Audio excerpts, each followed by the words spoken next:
Today's topic is alarm management in AVANET.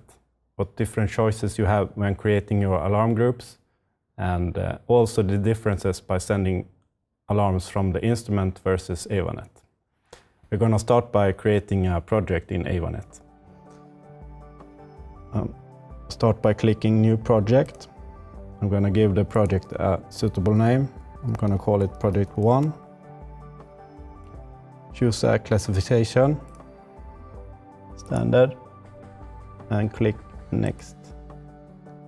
Next here again. And I'm going to use instrument 8022, so I choose that one here and click Next. And here we're going to add our measuring point to the project by clicking Add.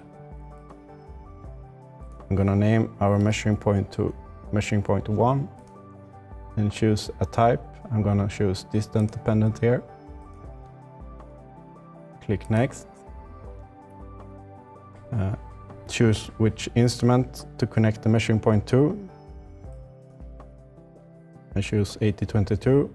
Choose the channel, the sensor type, geophone, and the filter profile, blasting.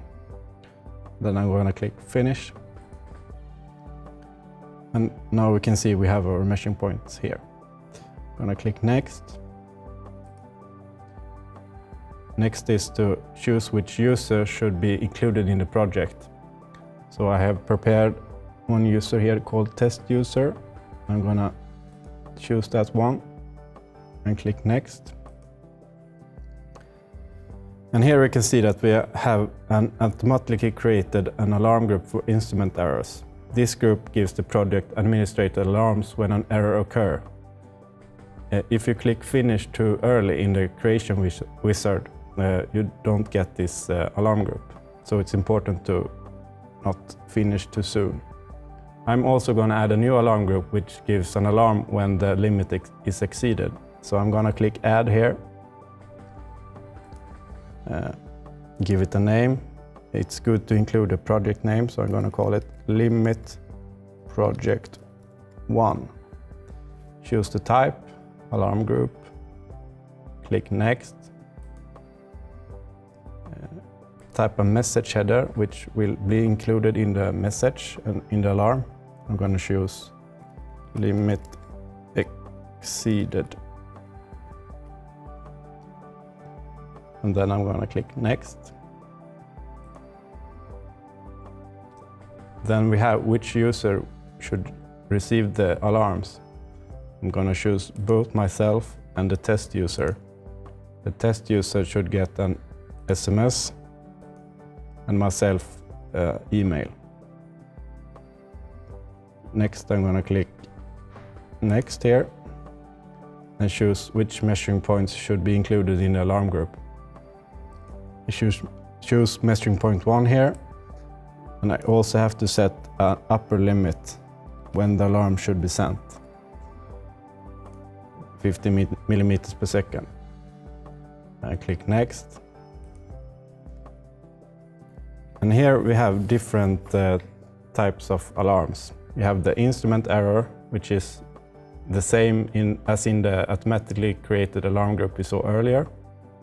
We have the limit exceeded, which basically is you get an alarm when the limit is exceeded. And we have a limit warning where you can put a percentage of the limit to get a warning.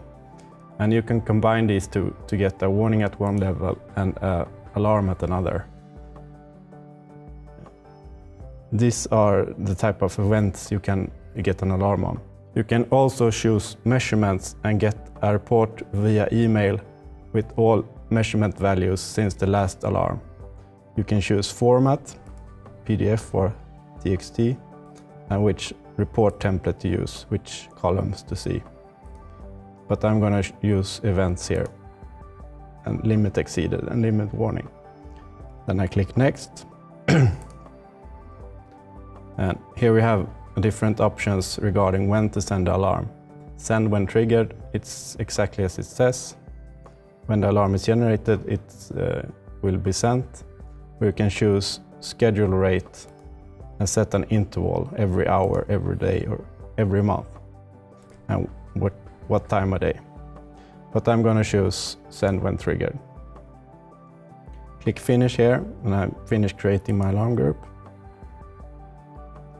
And finish again, and I'm finished creating my project here. Now I suggest we go into the alarm group and look at the alarm group to see that everything is as it should. I click here, click alarm groups in the column. And here we have the list of our alarm groups. I'm going to choose the one we created, limit project 1. And here we have the same setting as in the creation wizard. The members is which users should get the alarm. The sources are which measuring points is included in the alarm group. Trigger types is the event types. And we have send scheduling. Here we can see that we have some extra options to send alarms only during daytime and between which hours. And you can also choose not to send it on weekends. You can also disable your alarm group if it's no longer necessary to have an alarm. And you can, of course, activate it again if you want. If you now would like to add another measuring point to the project, it's important to remember to add the measuring points to both alarm groups. This is not done automatically. So I'm going to create a new measuring point in the project. I'm going to go back to the project, click measuring points, click new measuring point. I'm going to call it MP2. Click next. I'm going to connect it to the same instrument, but on channel 2. Use geophone and blasting. And click finish. Here we can see that we have 2 measuring points in the project. Now we want to add them to the alarm groups. Click alarm groups. I'm going to start with the limit alarm group. And to add a measuring point to alarm group, I simply click add measuring point here under alarm sources. I choose MP2 and click finish. We also have to set an upper limit for this measuring point. I'm going to type 10 millimeters per second here. Now we're going to get alarms from this alarm group also on this measuring point. But we also have to add it to our instrument error alarm group. So I go back to the instrument error, the alarm group list, go to the instrument error, project 1. I go down to alarm sources, clicking add measuring points. I choose measuring point 2 and click finish. Now we will get both instrument errors and alarms for this measuring point. In our example, we have chosen to send SMS from AVANET, but you can also send SMS directly from the instruments. There are a couple of differences between these 2 ways of sending alarms. When you use alarm groups in AVANET, the system waits up to 5 minutes and collects any more alarms and groups them together to one message to the end user. The instrument sends the alarm directly when created. The instrument cannot send alarms via email.